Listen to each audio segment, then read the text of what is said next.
আপনি কি অনেক চেষ্টা করেও বিয়ে করতে পারছেন না? বারবার সম্পর্ক ভেঙে যাচ্ছে, বা ভালো প্রস্তাব আসলেও শেষ পর্যন্ত কিছু হচ্ছে না? তাহলে আজকের এই ভিডিওটি আপনার জন্য খুবই গুরুত্বপূর্ণ।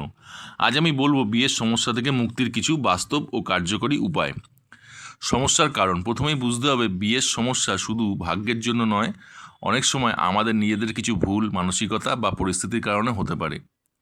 যেমন অতিরিক্ত চয়েস, আত্মবিশ্বাসের অভাব, পারিবারিক সমস্যা বা কখনো কখনো জ্যোতিষগত বাধা। 1 নম্বর উপায়, নিজেকে উন্নত করুন। প্রথম উপায়, নিজেকে উন্নত করুন। নিজের ব্যক্তিত্ব, কথা বলার স্টাইল এবং আত্মবিশ্বাস বাড়ান।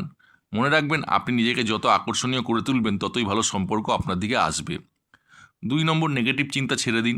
সবসময় ভাবুন, আমার জন্য সঠিক মানুষ অবশ্যই আসবে। এই পজিটিভ এনার্জি আপনার জীবনে বড় পরিবর্তন আনতে পারে।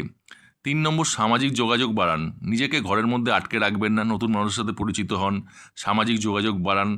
অনেক সময় অনেক সুযোগ আমাদের সামনে আসে, কিন্তু আমরা সেটা খেয়ালই করি না। 4 নম্বর হচ্ছে পরিবারকে গুরুত্ব দিন। পরিবারের মতামতকে গুরুত্ব দিন। অনেক সময় বড়রা এমন কিছু দেখতে পান যা আমরা বুঝতে পারি না। তাদের অভিজ্ঞতা আমাদের জন্য সহায়ক হতে পারে। 5 নম্বর, আধ্যাত্মিক উপায়। যদি আপনি বিশ্বাস করেন তাহলে নিয়মিত প্রার্থনা বা পূজা করুন। অনেক বিশ্বাস করেন সোমবার এবং শুক্রবার দিনকার নির্দিষ্ট নিয়ম মেনে প্রার্থনা করলে বিয়ের বাধা কমে যায়। 7 নম্বর, ধৈর্য ধরুন।